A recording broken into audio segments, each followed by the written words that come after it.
This town didn't kill people, it erased them, and everyone helped.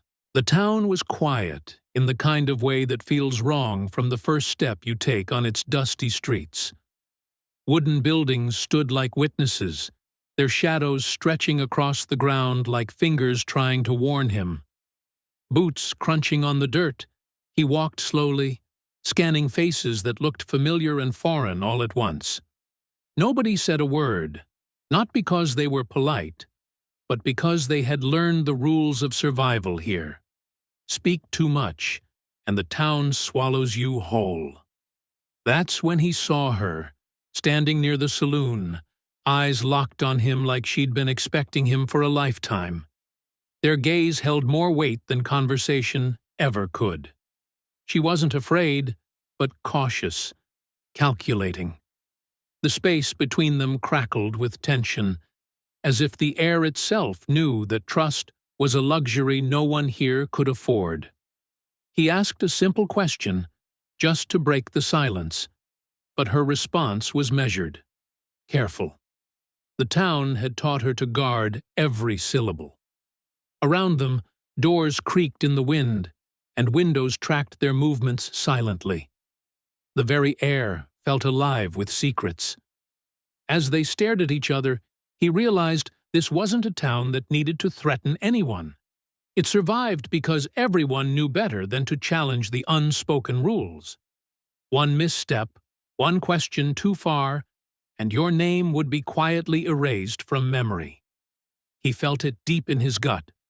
Stepping here meant walking into something unfinished. And yet, curiosity clawed at him, relentless. Her eyes softened just slightly, like she recognized that he wasn't just another stranger passing through. For a moment, the town seemed to hold its breath, waiting to see who would blink first. As the day moved on, the town seemed louder even in its silence. Conversation stopped when he passed. Laughter cut short, as if someone had yanked the air from the street. When she found him again, near the edge of town, the tension was tangible. She didn't need to speak to warn him. The way her eyes darted to every doorway, every shadow, said it all. He asked the questions everyone avoided, the ones that could easily get someone erased. She leaned in, voice low, carrying the weight of decades, and explained the town's unspoken code. Survival demanded silence. People here didn't disappear because someone wanted it. They disappeared because the truth was a liability too dangerous to speak aloud.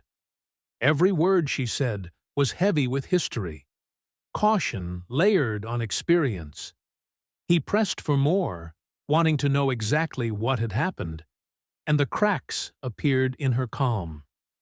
Stories of those who questioned too loudly, who pried too far, were whispered like warnings. The town wasn't violent. It was meticulous, patient, lethal in its discretion. She had followed these rules for years, not out of loyalty, but because once you are part of a system like this, silence feels safer than honesty. And yet, in her words, he felt her struggle between obedience and morality. Every glance, every hesitation, every carefully measured phrase told him more than confession ever could. The town didn't simply erase people, it erased memories, narratives, and anyone foolish enough to defy the quiet. By evening, they were inside a dimly lit room. Dusty light filtered through a cracked window, painting the table in streaks of gold and gray. He unfolded a worn sheet of paper, its edges curled, ink faded but legible. The names listed weren't dramatic. They were chilling because of their context.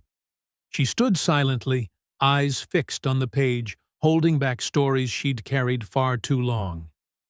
Slowly, she spoke, filling in the blanks. Small decisions, they had said, had led to a chain of disappearances.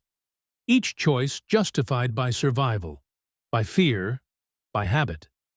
The town's silence wasn't ignorance. It was a conscious, collective act. Each erased person left a ripple that kept the rest alive. She admitted her own complicity, not out of pride, but necessity. He listened, absorbing the gravity of a world built on omission. Patterns of betrayal, whispers of consequence, the quiet weight of guilt. It was all here. He folded the paper carefully, as though touching it too forcefully might trigger some unseen consequence. Their eyes met, and for the first time, he saw relief mixed with lingering fear. He didn't scold, didn't demand justice. That wasn't his role. He understood that truth here didn't come with applause. It came with reckoning.